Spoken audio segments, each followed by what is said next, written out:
of the dead. Thus began the age of despair. The roads were tangled. The winds and the sandstorms dwelt in the husks of cities. The plains and mountains became our home. As the old gods lost their power, we called to the blank sky, into the cold, dividing gray, to the ears of new gods. The sky is calm, silent, unmoving. We had yet to hear their answer. Then to the east, to the sunken city, scarred in its loss of blue light, came the heroes, the innfellows, heirs to the burdens, out of their tunnels and their arching forests, out of the lowness of plains, the lowness of huts in the valleys, the stunned farms under the warlords and darkness.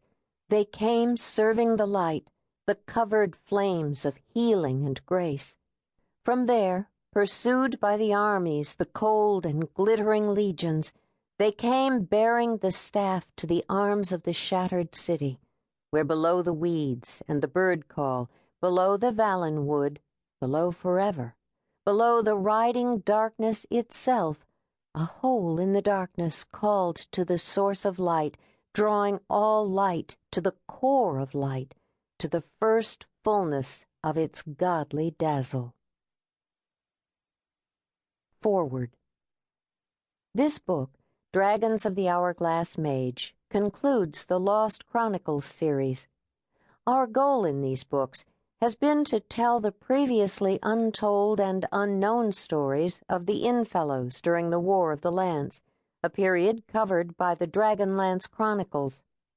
Although these books can be read on their own, readers will find that they will have a far more complete idea and understanding of what is happening to whom and where and why it is happening if they read the complete series of Dragonlance Chronicles before reading the Lost Chronicles.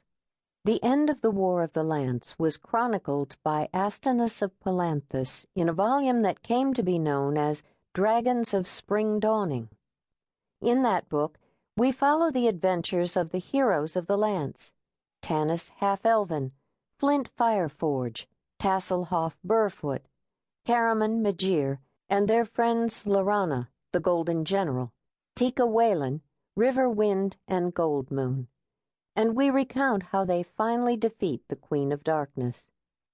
This book deals with one of the heroes of the Lance, Raistlin Majere, whose story was never told, but without whom the other heroes could never have succeeded.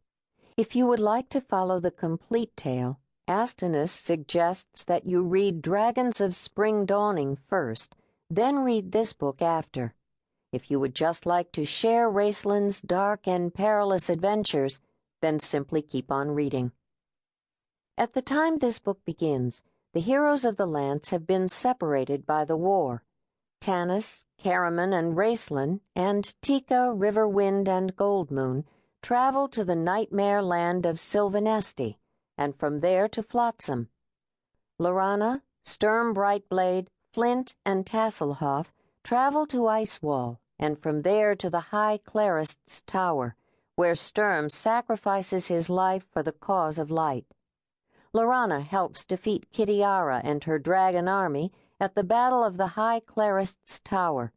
She, Flint, and Tass travel to Palanthus, where Lorana is made the Golden General, in charge of the human and elf forces now battling Takhisis. Once in Flotsam, Tanis meets his former lover, Kitiara, and is shocked to discover that she is now a Dragon Highlord in Takhisis's evil army. But though she is on the side of evil, he cannot resist her dark eyes and crooked smile. The two again become lovers. Kitiara urges Tanis to join her army. He cannot abandon his friends and the cause of light. Torn by guilt, he leaves Kit and joins his friends on a ship fleeing Flotsam. On board the ship is also Barum Everman, sought by the Queen of Darkness. Hearing the Everman is on this ship, Kitiara flies her dragon in pursuit. Desperate to escape, Barum steers the ship into a maelstrom. Raistlin Majere believes the ship is doomed, and he uses the magical dragon orb